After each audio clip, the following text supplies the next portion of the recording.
everyone. Now, if you think you know biscotti, think again. Here to make one of Italy's most popular treats is the author of The Italian Table. Welcome back, our friend Elizabeth Minchelli. Welcome back. Thank you. It's great to be here. It's really great to be back. Joining Cam at the counter for these twist on the original biscotti are Larissa and Shirley. You guys dig in. Okay. Are you already having cookies? Yeah, we've been sneaking little bites, I gotta be honest. Now, this is a different version of biscotti.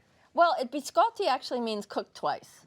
Oh, really? It also means cookies. That. So a lot of the biscotti you have to cook twice. These are super easy. They cook once and then you eat them. And they're not shaped like biscotti either. They're really ugly. Sometimes these. Well, the whole flow down there. I didn't mean they were ugly. No, but they're called brutti ma buoni in other parts of Italy. So ugly but good. That's true. I like that. In this area of where in Italy they're called crucchi, they have different names, but ugly but good.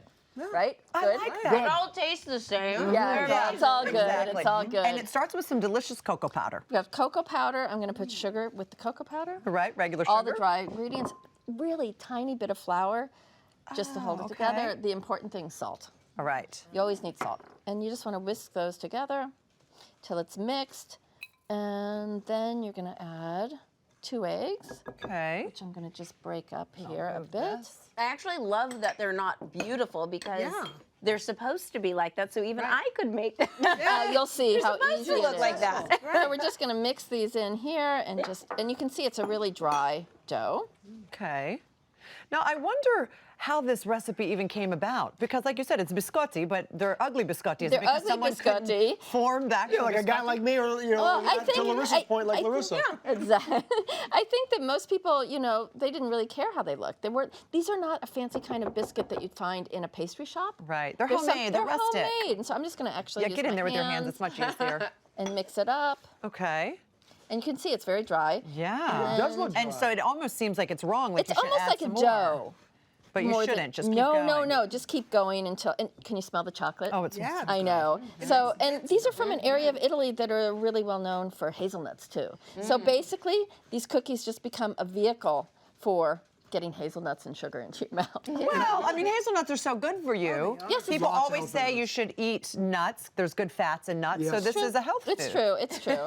It's Right? definitely a health food. You want to dump those in? Yeah. And I understand you got to experience these cookies at a palace. in Yes, I Italy. was having lunch with a princess in her palace, and these were made by her cook, and she just used local ingredients. Oh, my and goodness. she could have made a fancy dessert, and you'd think there would, but these are what she served, and everybody really loved them. And in the end, we just had them, with coffee.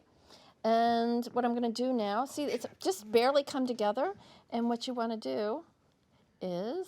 Just form them. Now I understand why they're ugly but good. You don't have a choice but to make them ugly because look what happens. Look, that's it. And you just You don't have a choice. Like, there they are. They're ugly. Fantastic. And you could probably put any other kind of nut in here as well. couldn't I make them a lot with almonds. Oh, yes. If you're feeling very extravagant, a good thing to use is pine nuts. Pine nuts are great. Oh, fancy. Very, Yeah, I'm gonna just rinse my hands. There you go. You go ahead and rinse, and I will you pop keep- these you in the keep- oven. You can pop Because them. you're braver than I am, so I'm just gonna not even attempt that. So how long do these go in the oven for, Elizabeth? They go on for 20 minutes at 350. At 350, so pretty quickly. Oh my gosh, they're beautiful. They're very good.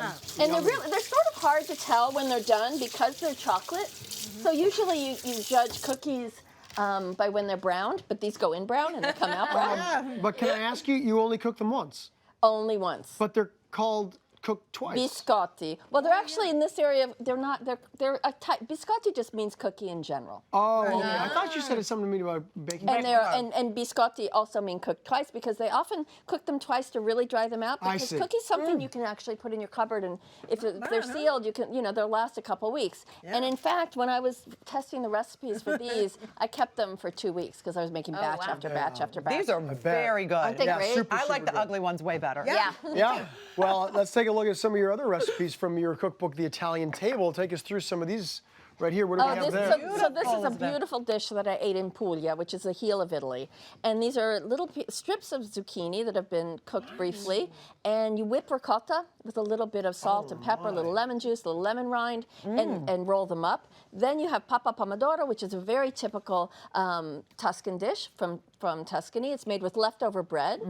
Then poached pears. Who doesn't like Which poached looks so pears? fancy, Looks by so the way. fancy, but it's not. It's just poached pears with a little caramel drizzled on top, and then you make them fancy by garnishing them. Yeah, And the tomato bread soup is second to none. It was originally a peasant soup because it's just leftovers, but it's one of the best soups It's we'll ever so eat. great with a Isn't that little sometimes olive the case, oil though? drizzled. So good.